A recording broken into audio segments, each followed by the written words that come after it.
Okay, so I thought about all the stuff that I said to you last time, and I felt like it wasn't clear. And I really like this material, and I think it's important material. I think it's interesting material. So I want to take another, and of course Boltzmann, as I already explained to you, is a hero of mine.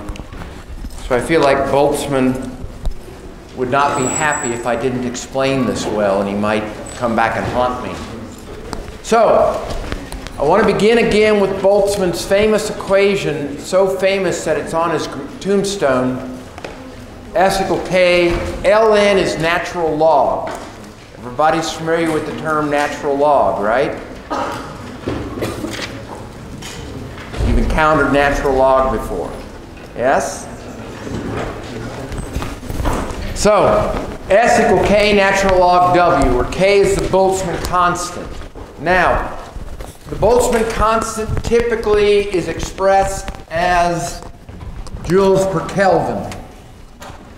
But, in fact, it is joules per Kelvin that a molecule can have as determined by that parameter W. Boltzmann constant is a constant. It's the joules per Kelvin that a molecule can have.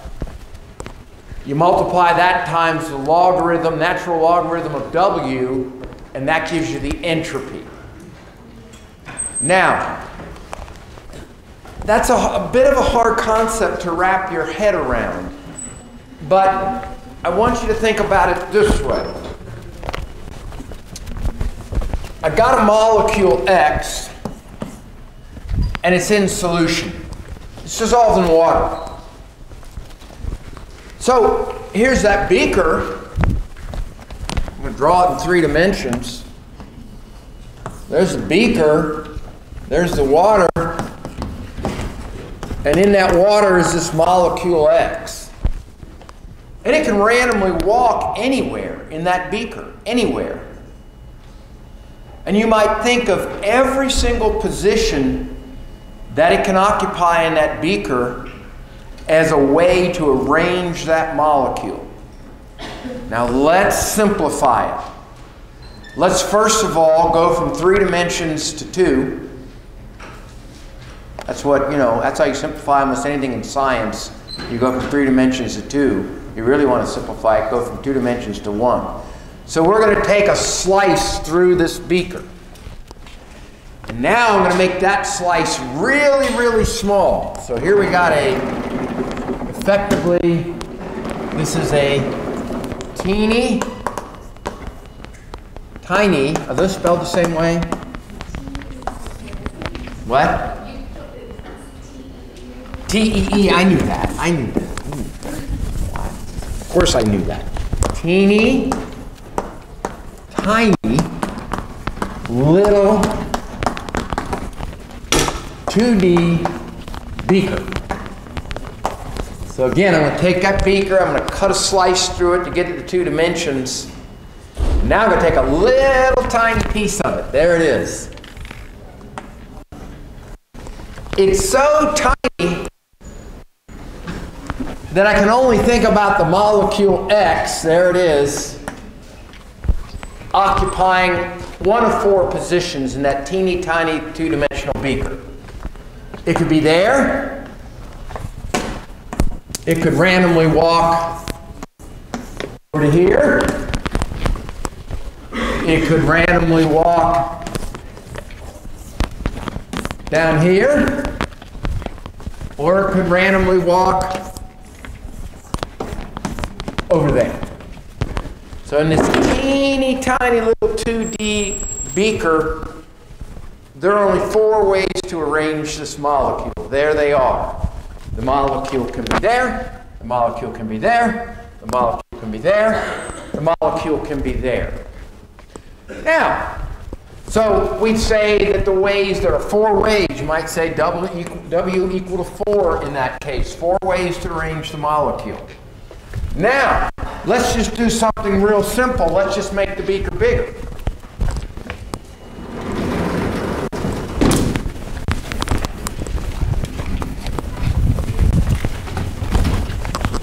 Now I'm going to make the beaker twice as big.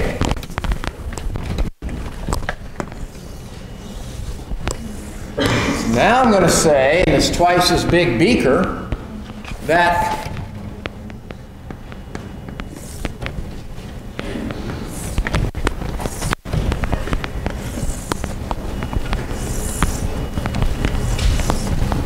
now it's twice as big. Now there are 8 places that molecule can sit. It could be there. It could be there. It could be there. It could be there. It could be 1, 2, 3, 4. Oops, 1, 2, 3, 4. 16 in this case. I meant to go to 8, but I went to 16. So in this case, you might say in this bigger, so it's a bigger volume.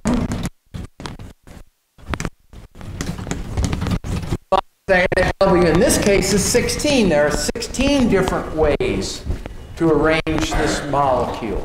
So now we go back to our equation, S equal K natural log of W, and we very clearly now can conclude the entropy of the molecule here, where it can be arranged in 16 different ways, is higher than the entropy of the molecule here when it can be arranged in only 4 different ways. So your book talks about this notion. It uses the term microstates, which I've always hated. So your book uses the same sort of notion. Each of these positions in my diagram where a molecule can sit might be called a microstate for that molecule. So in this case, there are 4 microstates, or 4 ways to arrange the molecule. There they are. If I used a bigger volume of solution, now in this thing, there's 16 different ways, or 16 different microstates. So a very powerful way to think about the entropy of a molecule is to think about how many different ways that molecule might be arranged in space. The more ways it can be arranged in space, the higher this molecule's entropy. And conceptually that makes sense because entropy is all about setting things free to randomly walk.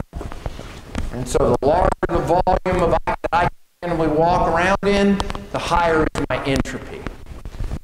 All right. Now, so we learned something really important here. That one way to think about the entropy of a molecule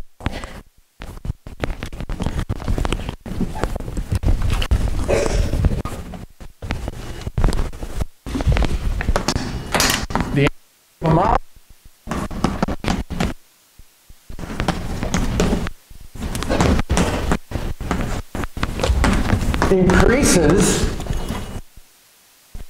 with the volume.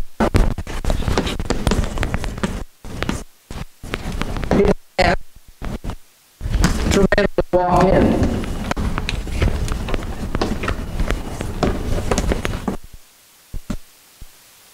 Entropy molecule increases with the number, or with the volume it has to randomly walk in. A molecule in a bigger volume has higher entropy than a molecule in a small. So that was one of the key things that I wanted from yesterday. Now, the next key thing is that if we want to go from a molecular understanding, more microscopic understanding, we can change this not from entropy of a single molecule, but entropy per mole of molecules. So that's what I showed you last time. If you, the Boltzmann constant is useful. Again, it is a molecular equation. It's an entropy molecule. Boltzmann constant times the natural logarithm of the ways to arrange that molecule. But it's a simple equation, and that sometimes it can be to fit on a normal basis. I tried to show you last time. We learned what gas constant is to do this. So if we take that equation, Boltzmann's equation,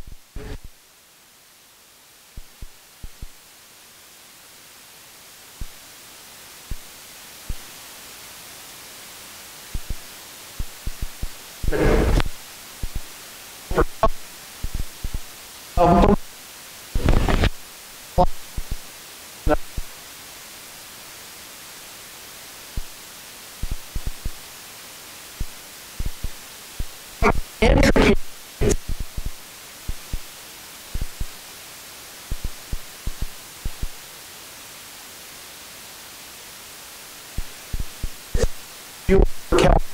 I'm not talking about an individual molecule now. I'm talking about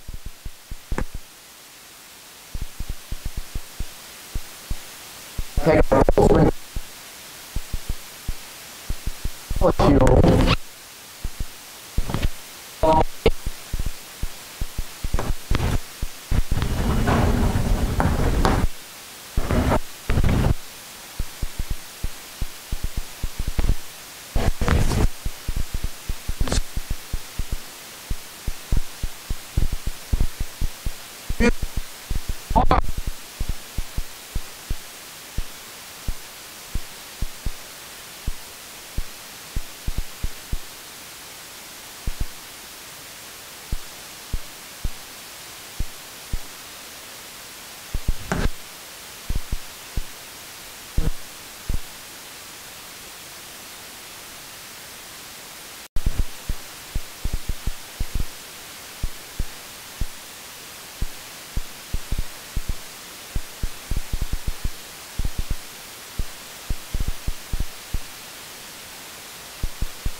So that is Boltzmann's famous equation, S equals K log W, and as applied to the simple notion of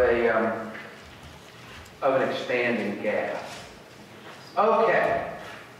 So now what I want to do, I think I've given you all of the, most of the sort of conceptual things that I want to give you. So I want to work some problems now. Some practical kind of problems that we might encounter on quiz 3 or exam 3. So nuts and bolts kind of problems.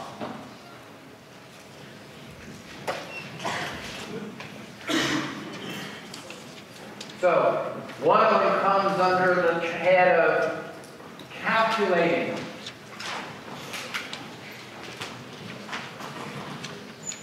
delta S for a chemical reaction.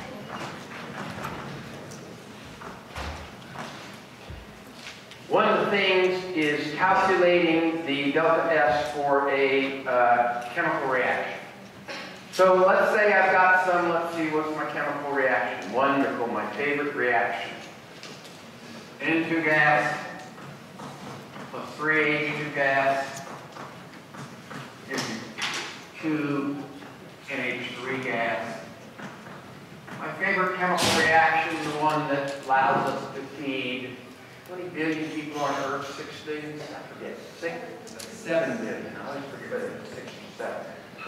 So we can feed 7 billion people on planet Earth largely because of that reaction. If that reaction weren't product favored, people would starve to death. Very important reaction. I want to calculate delta S for this reaction.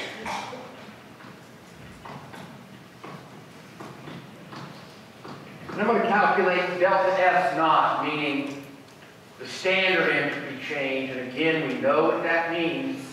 That means a situation where we put N2 gas at its standard state, 1 atmosphere, H2 gas at its standard state, 1 atmosphere, NH3 gas at its standard state, 1 atmosphere. And from those standard state initial concentrations, we let the reaction go to completion. And that delta S will be the delta S for that reaction under the unique set of conditions that everything started in the standard state. All right, now, so how are we going to calculate delta S for that reaction? We're going to calculate delta S for that reaction by going to a table.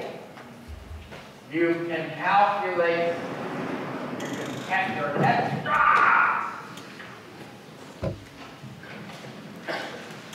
Could have lodged in my forehead.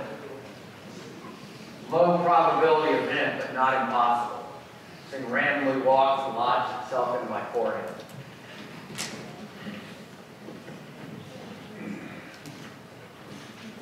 All right, so how are we going to do this? That's what the problem asks for. Calculate the standard entropy change for that reaction. Well, we're going to go to a table of so-called S0 values. Standard entropy of the molecule.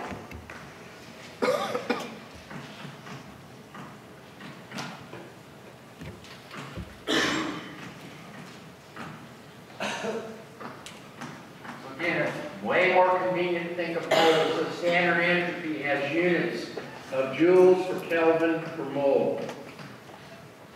So I can go to this table and I can look up the standard entropy of nitrogen, I can look up the standard entropy of hydrogen, and I can look up the standard entropy of ammonia.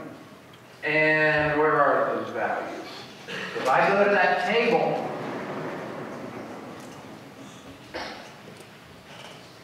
and of course, on the quiz exam, we wouldn't have the table, we would give you these numbers. But you go to the table, and you find that the standard entropy of ammonia is 192.5 joules per Kelvin mole. And you look in the table and you find out the standard entropy of nitrogen is about the same.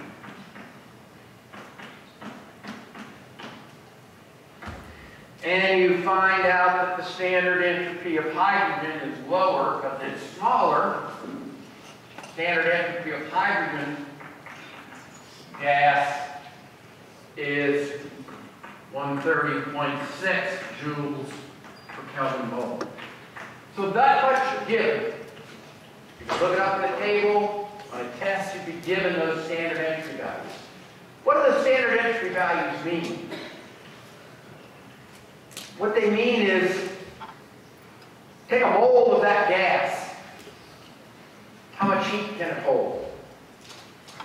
Take a mole of that gas, how much heat can it hold? You think of taking the substance at absolute zero and heating it up to standard temperature and measuring how much heat that gas can hold. That's the standard entropy.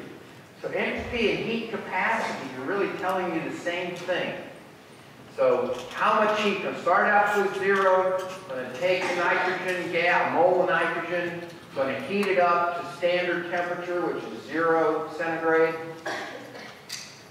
How much heat can it hold? That's the standard entropy. So taking these two in particular, the standard entropy of hydrogen is lower than nitrogen. Why? Because it's smaller. Key thing to wrap your head around. The bigger a molecule in general, the higher the entropy of the molecule. So this we should have been able to predict that H2 and N2 are both diatomic molecules, but H2 is a heck of a lot smaller because it's 1, whereas nitrogen is atomic number 7, so they're bigger atoms, therefore bigger entropy. So, H2 and N2, we know all that, we can look those up, and then we simply write this really simple equation. And you've seen problems like this before. We say that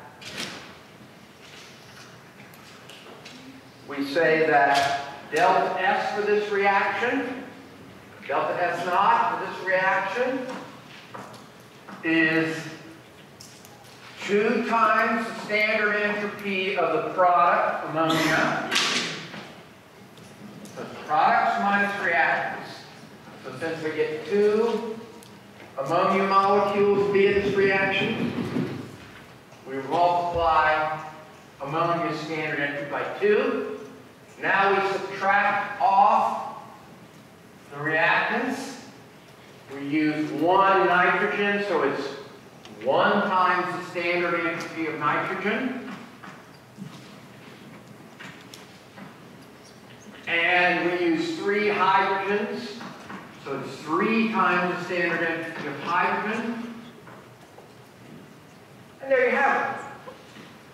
So if I know these standard entropies, there they are right there, I can use a simple equation that says it's the entropy of the products multiplied by their stoichiometric coefficients minus the entropy of the reactants, everybody multiplied by its stoichiometric coefficient.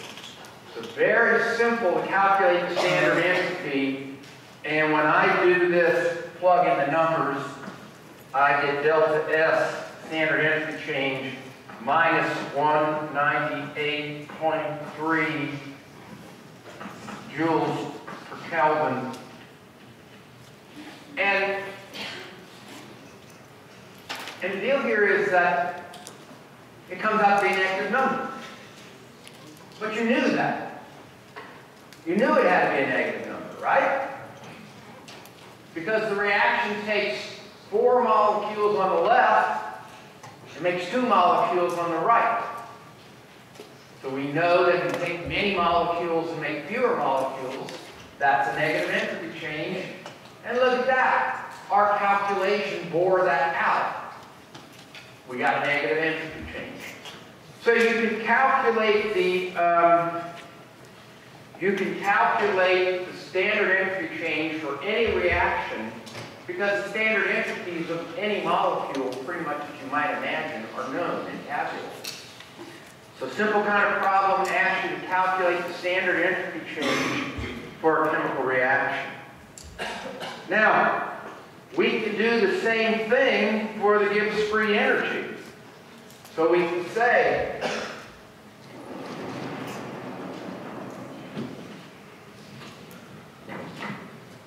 same idea for the Gibbs free energy change. Here's a reaction.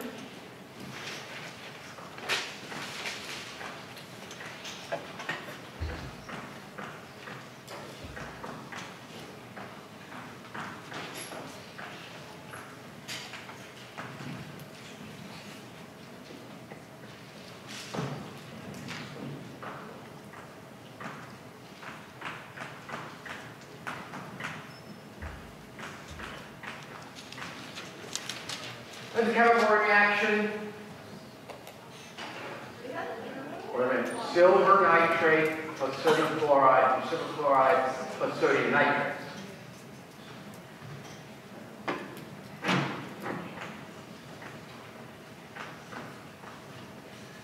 So, kind of a funny reaction. You take solid silver chloride, you mix in solid sodium chloride, you heat it up, and you get this exchange of salts. The silver grabs the chloride, and the sodium grabs the nitrate. And the question is, what is, or calculate,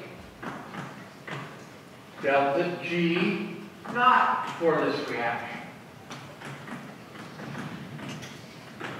The typical kind of problem you might encounter on exam 3 or quiz 3 asks you to calculate the standard free energy change. We can do it in a completely analogous way to the way we did the standard entropy change calculation. So now what we're going to look up in our table is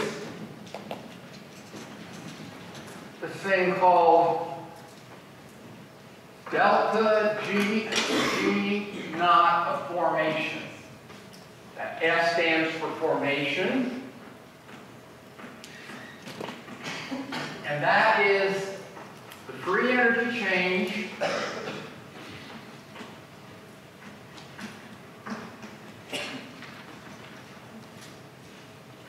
for the synthesis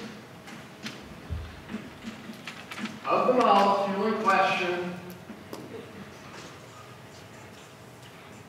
from its elements.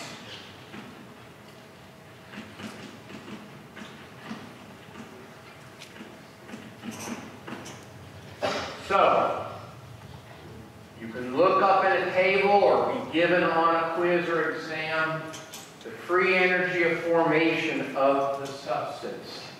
And that is just the energy that it takes to make the substance from its elements. So for example, if we're talking about water,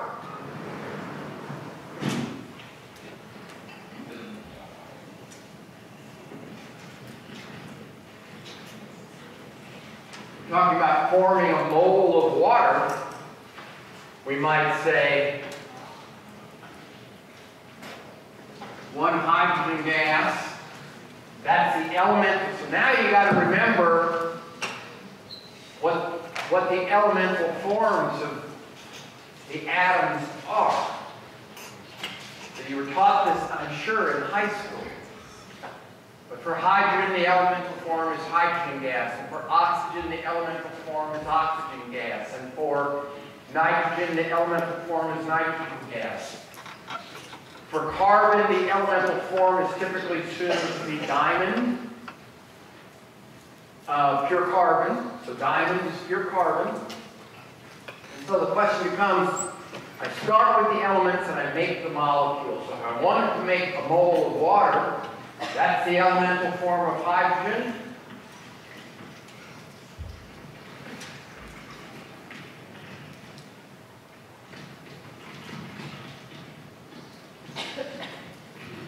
And I react with that half a mole of O2. O2 is the elemental form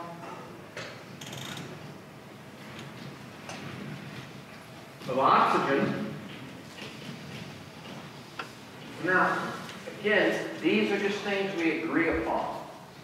Elemental form of oxygen is the O2 gas molecule. Why? Because it's the most prevalent form of oxygen. It's literally in the air here. So but if I wanted to calculate,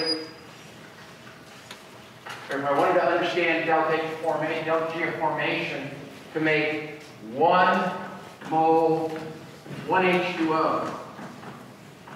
So delta G for that reaction is delta G formation for a mole of water. So delta G for that reaction is delta G formation for a mole of water.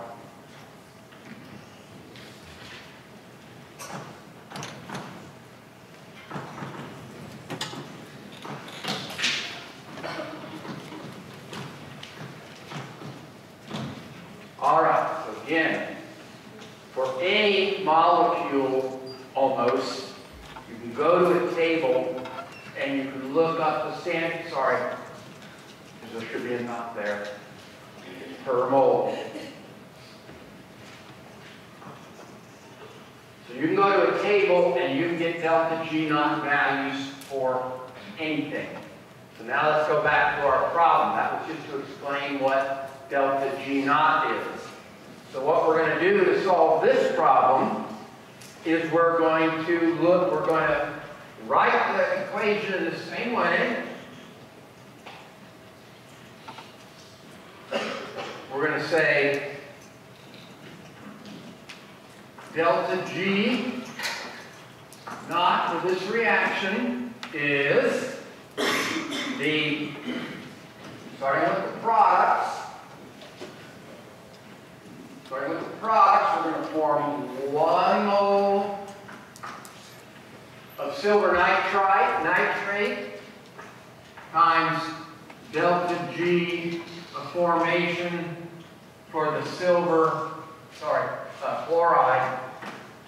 So first thing that we form is silver chloride. It has a stoichiometric coefficient, and this has units. Sorry. I'm going to need a lot of room.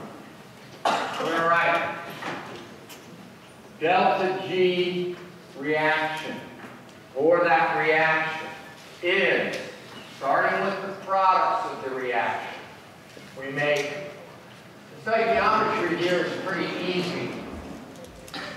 It's 1 to 1 to 1 to 1. So that makes the stoichiometry really easy in this example. So we say delta G0 for this reaction is the 1 mole of the silver chloride that we form times delta G naught formation for the silver chloride in units of joules per mole. Boom, boom. What's our other product? 1 mole of sodium chloride times delta G formation of sodium chloride in units of joules per mole. Boom. So mole, capital mole. What? Sodium nitrate. Sorry.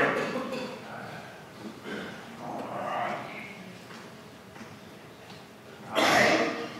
So there are our products. We got 2 products to worry about. We got silver chloride as 1 product. Stoichiometry is 1 mole of it. We look up and we find delta G formation of silver chloride. Our other product is sodium nitrate. We make 1 mole of it. We look up delta G formation of the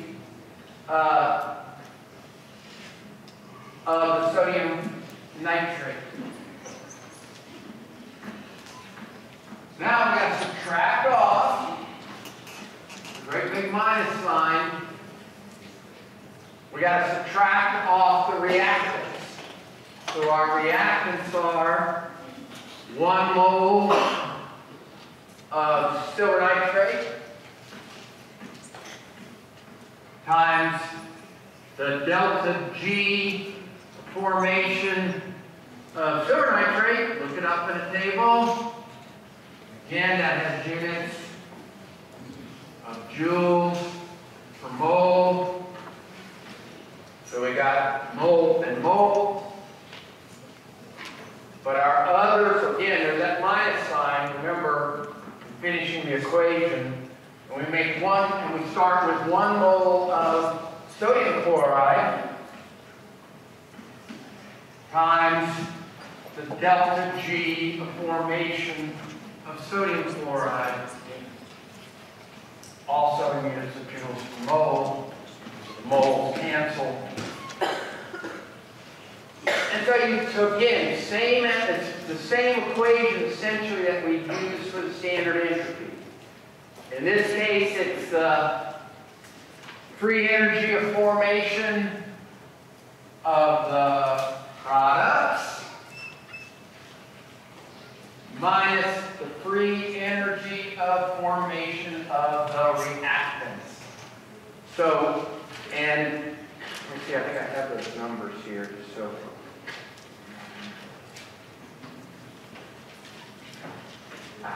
Here we go. So then I looked up these delta G of formation values.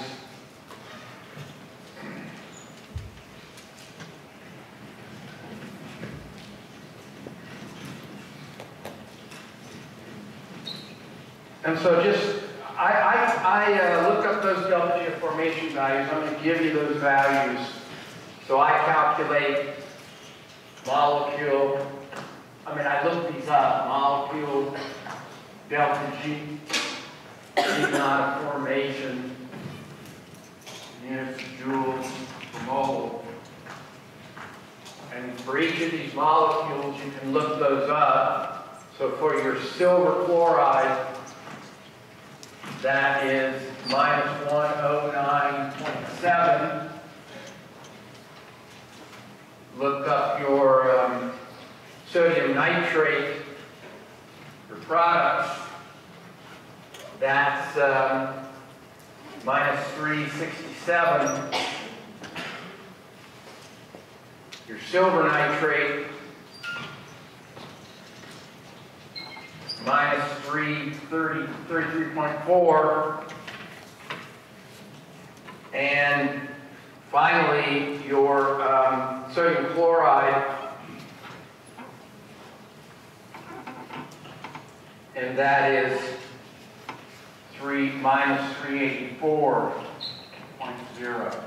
So, go to a table. Look up the free energy of formation of each of these molecules. Plug it into this simple equation. Product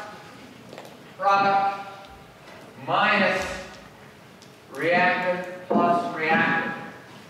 And if I do that, I calculate delta G of reaction equal to 59 minus 59.2 kilojoules. So, it's easy to calculate the standard entropy change for a reaction. You just need to know this value S naught, the standard entropy of the molecule. It's easy to calculate the standard free energy change for reactions. You just need to know the standard free energy formation for all the molecules in the thing. Okay, we'll pick up some more of these problems.